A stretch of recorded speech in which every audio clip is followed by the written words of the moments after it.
maintenant j'ai le plaisir de vous présenter. Vous m'entendez? De vous présenter donc Ouisa Kies, qui est titulaire d'un DEA, Anthropologie et Sociologie, du développement et des échanges. Elle prépare un doctorat sur l'aumônerie musulmane en milieu carcéral, sous la direction de Farhad Khosrokava, qui présentera après elle. Elle a été attachée de recherche au Cadiz, dans le cadre de l'étude sur le processus de radicalisation religieuse en prison, aussi sous la direction de Farhad Khosrokava. Et le titre de sa présentation d'aujourd'hui sera « L'islam en prison ». Merci beaucoup. Bonjour à tous. Alors dans ma présentation, ça va être plus un état des lieux de ce que représente la religion en prison et particulièrement l'islam. Je laisserai Farhad parler plus des frustrations et des relations entre les détenus et les surveillants. Donc cette recherche, cette présentation fait suite à une recherche de terrain qui a duré 2 ans dans le cadre...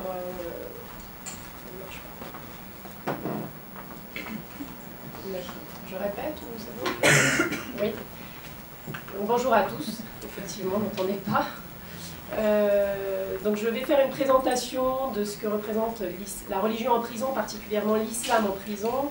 Je laisserai donc Farhad Khosrokava présenter la partie des frustrations des détenus et des relations entre détenus surveillants.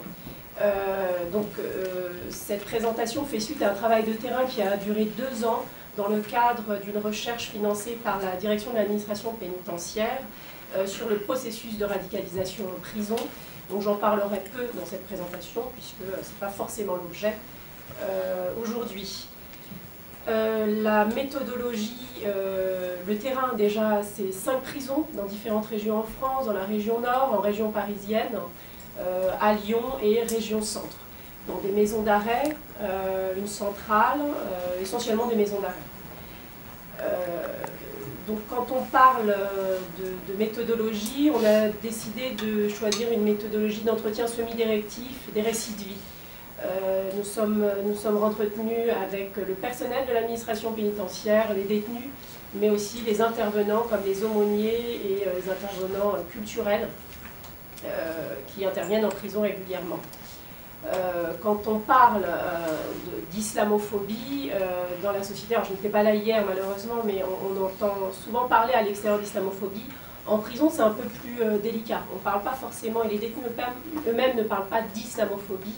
On le verra après, on parle plus de mépris de l'islam, de discrimination, de différence entre les cultes. Voilà, donc si dans la société globale, l'islam est minoritaire, la religion musulmane en prison est devenue, et on le sait depuis maintenant une dizaine d'années, la première religion, et ce n'est plus le cas d'une minorité. Et particulièrement dans les maisons d'arrêt. Dans les maisons d'arrêt, quand on parle de surpopulation carcérale, on parle des maisons d'arrêt, où il y a un manque à la fois de personnel et pas assez de place par rapport au nombre de détenus. Et généralement, les maisons d'arrêt proches des grandes villes peuvent atteindre jusqu'à 60% de détenus musulmans.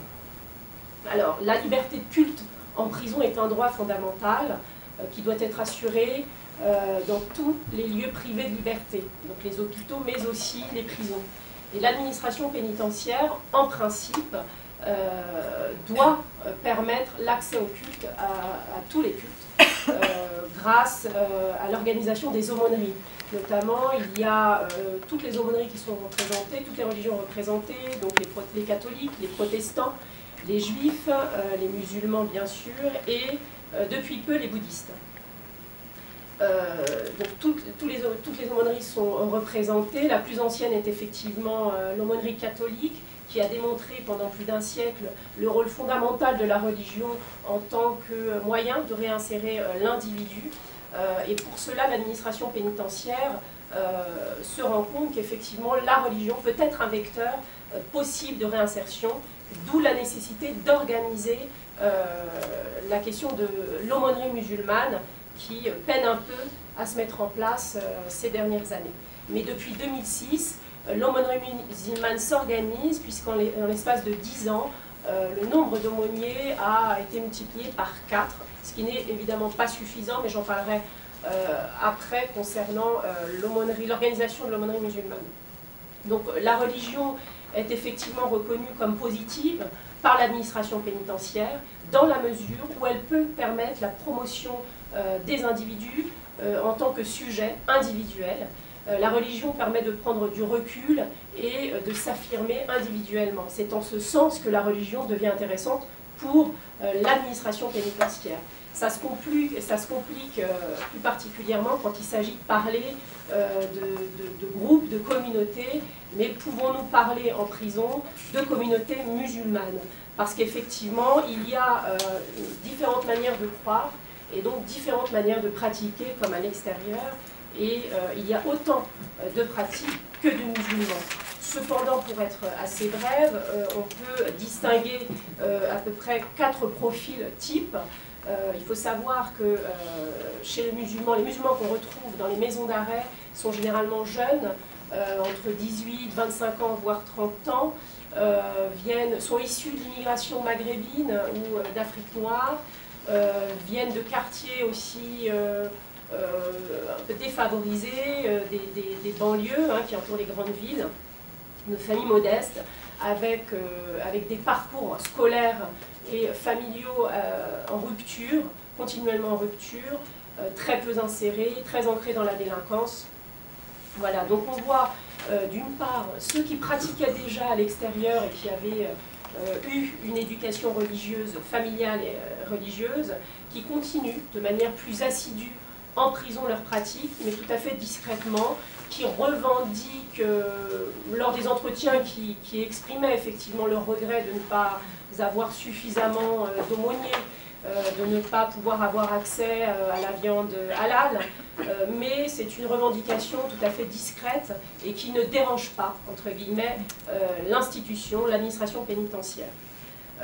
Il y a ceux ensuite qui ne pratiquaient pas à l'extérieur et qui passent à une autre forme de pratique à l'intérieur, du fait, particulièrement dans les maisons d'arrêt, on va le dire, d'un manque d'activité. C'est-à-dire que quand on ne propose rien, eh bien, la religion est quand même pour certains un refuge et qui peut gérer toute la vie quotidienne du détenu de ce fait-là, du fait de l'ennui aussi, et puis c'est un moyen aussi d'alléger sa peine, et la religion on le voit comme un refuge dans ce cas-là précisément. Ensuite, il y a ceux qui ont besoin d'appartenir à un groupe pour se protéger. Ce sont généralement des individus vulnérables ou bien qui sont en détention, qui ont été condamnés pour des faits en lien avec des affaires de mœurs, notamment la pédophilie, les viols, qui sont encore des faits, il y a une certaine hiérarchie des faits. Effectivement, on a les grands braqueurs, on a les grands terroristes, les grands braqueurs, il y a comme ça un profil type du détenu qui a du charisme, et ceux-là même sont effectivement souvent violentés, rejetés par les détenus. C'est pour certains un moyen de trouver un groupe qui protège, puisque, comme on le disait, il y a quand même beaucoup de musulmans en prison. Et voilà. Ensuite, il y a ceux qui affichent leur islamité. On pourrait parler des fondamentalistes, entre guillemets, qui affichent de manière ostentatoire leur religion, par le port de la barbe notamment, par le port de la djellaba, par la présence en cours de promenade, alors que c'est interdit, du Coran ou de livres religieux. Et c'est un moyen pour certains, effectivement, de trouver une identité et de pouvoir s'insérer dans la vie en respectant de manière très régulière, notamment les prières quotidiennes. Mais c'est aussi pour certains un moyen de s'opposer à l'institution, comme à l'extérieur d'ailleurs. Certains s'opposent à la société parce qu'ils ont le sentiment qu'on les opprime, et pour certains, le fait d'afficher leur islamité, c'est un moyen de se venger. Des conditions carcérales souvent difficiles, particulièrement dans les maisons d'arrêt, et voilà. Donc, et pour eux, justement, à l'extérieur, certains parlent d'une société islamophobe. En prison, on parle on met plus en avant les conditions de détention qu'il ne faut qu'exacerber une haine et une violence déjà très présente en eux avant leur réislamisation. Voilà. Donc pour les jeunes majeurs, particulièrement les 18-25 ans, voire 30 ans, il y a une méconnaissance généralement de l'islam. Pour ces personnes qui se réislamisent ou qui se convertissent, c'est le fait d'appartenir à une communauté qui leur donne un semblant d'identité. Ça, c'est fondamental. L'islam devient un acte de recouvrement d'identité, d'unification de soi dans une société où l'identité est multiple, où ils ne trouvent pas leur place. Et surtout, comme je disais tout à l'heure, ces jeunes viennent de quartiers d'exclusion, avec des parcours scolaires souvent chaotiques ou qui se sont arrêtés tôt dans les études, plutôt marginalisés aussi dans leur quartier, et avoir une pratique de plus en plus fondamentaliste, voire radicale pour certains, est directement liée à cette dimension antisociale, c'est-à-dire qu'on retranscrit la haine que l'on porte par le sacré, grâce au sacré. Et aussi, c'est un moyen de lier cette pratique à l'anti-domination, justement, de lutter contre un monde, entre guillemets, diabolique. Ces mêmes musulmans fondamentalistes font des différences, non pas forcément avec les non-musulmans, c'est-à-dire qu'il y a aussi une hiérarchie. Certains musulmans considèrent que l'autre n'est pas musulman selon qu'il ne pratique pas le bon islam. Donc il y a effectivement différentes pratiques religieuses, certains décident de le montrer, d'autres c'est beaucoup plus à l'intérieur de la cellule. Et devant cette complexité des pratiques et l'augmentation des musulmans en prison, le manque de personnel, et plus particulièrement le manque de personnel qualifié et préparé notamment à ce que représente le fait religieux en prison, ce manque de formation.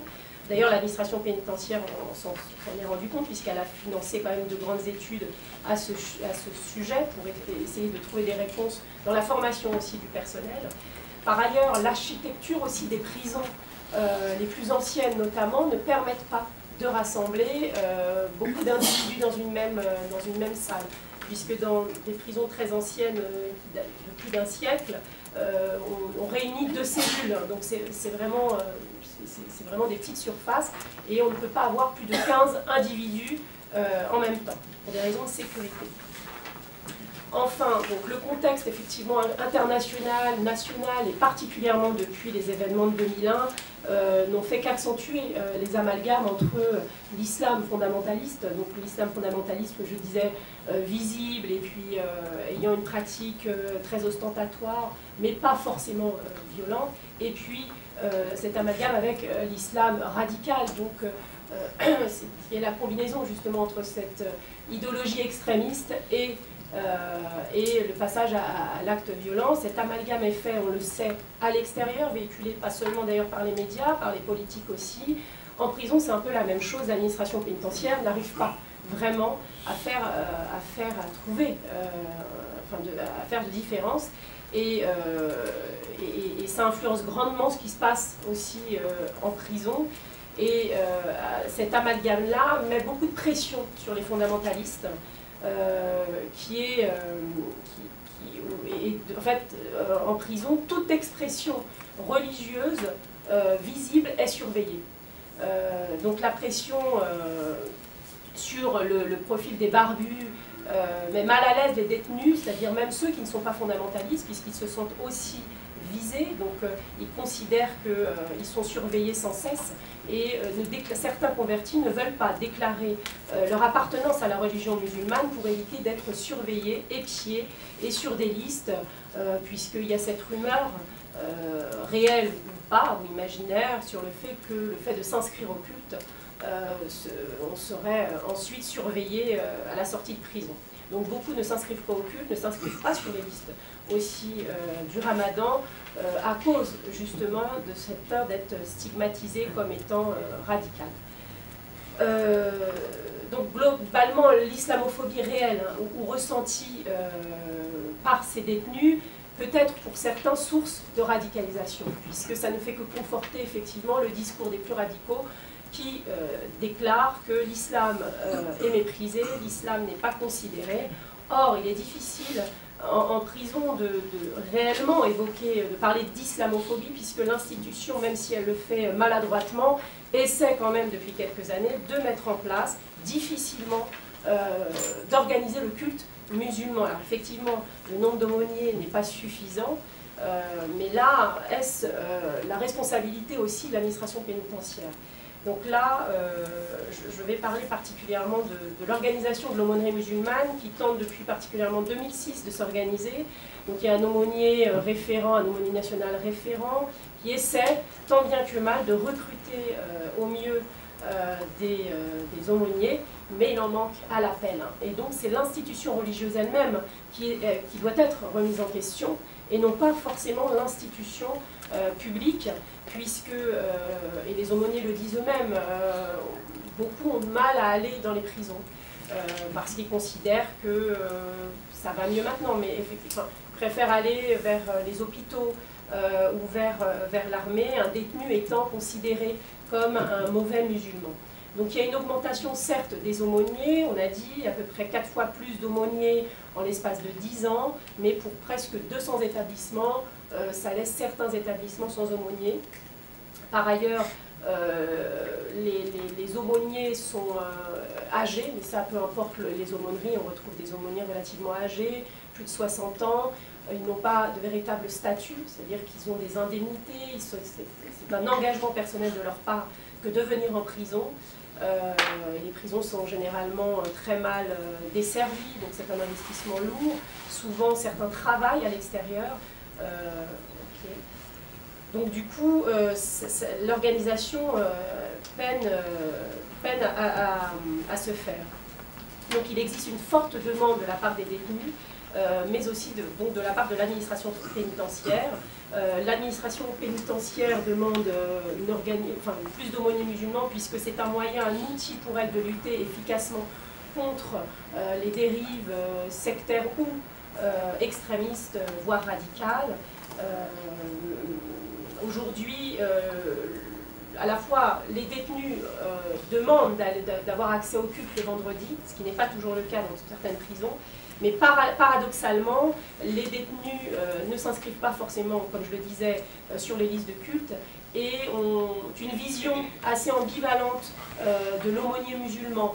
On le respecte parce qu'il nous rappelle notre père, généralement ils sont âgés, immigrés du Maghreb ou de l'Afrique en général, mais on considère qu'il s'agit d'un islam traditionnel et qu'ils ne vont pas nous apprendre grand-chose, en tout cas pour les plus fondamentalistes, c'est du respect, mais on considère qu'ils ne savent pas mieux que nous.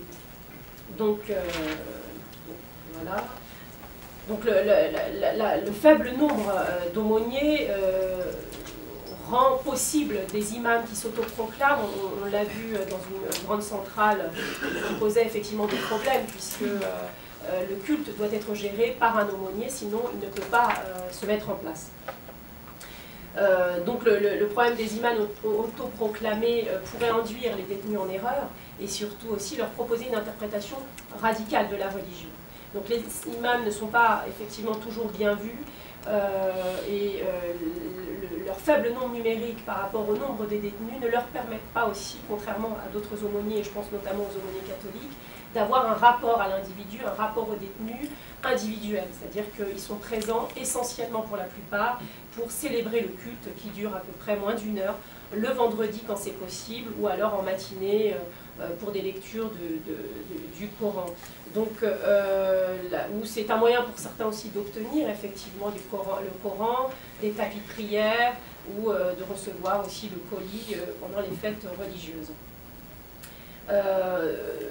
Donc voilà, ce n'est pas un manque de volonté des aumôniers musulmans de ne pas rencontrer les individus dans leurs cellules, puisqu'ils ont la clé comme tous les aumôniers, mais c'est leur nombre insuffisant qui ne leur permettent pas ce travail.